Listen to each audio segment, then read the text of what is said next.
Bonjour à tous, je vous retrouve pour une nouvelle vidéo, le porte-stylo magnète. Donc la bande de tissu de 60 cm sur 8 cm de côté, un thermocollant de 30 cm que nous allons coller seulement sur une face pour la rigidité de notre porte-stylo.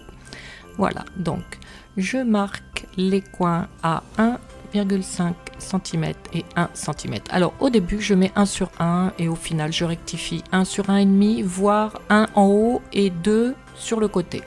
Voilà, pour rétrécir légèrement et faire des coins plus jolis. Ensuite je trace un trait à 4 cm du haut. Voilà, ce qui va nous servir de repère. Voilà, donc je vous montre le trait. Je vais positionner mes pinces au-dessus. Ensuite, je vais retourner. Donc vous voyez le thermocollant sur l'autre face. Je vais retourner et je vais venir placer sous le trait. Voilà, et je vais maintenir le tout avec les pinces. Donc, une fois ceci fait, notre travail bien stabilisé avec les pinces, nous pourrons passer à la couture.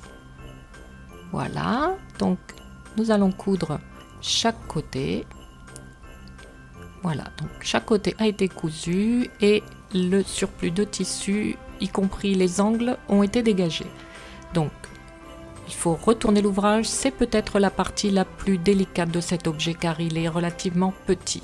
Donc n'hésitez pas à utiliser une baguette, une aiguille, enfin des choses qui sont bien arrondies au bout pour ne pas abîmer. Voilà, donc voici deux qui sont terminés. Je vais passer à la phase peinture et surtout on ne ferme pas le haut pour le moment. Vous voyez que je mets une règle à l'intérieur pour protéger de la peinture. Donc voici un porte-stylo terminé, voyez, donc on met le stylo ici, donc et l'ouverture étant toujours là, donc on peut glisser une bande magnétique. Ensuite on ferme.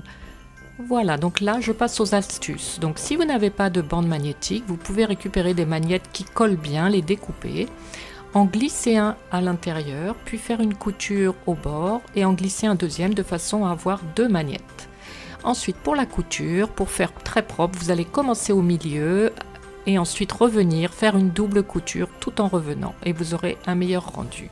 Et maintenant, je passe aux exemples afin de vous donner des idées et je vous souhaite de bien vous amuser et de faire beaucoup de jolis cadeaux à tous les gens que vous aimez. À très vite!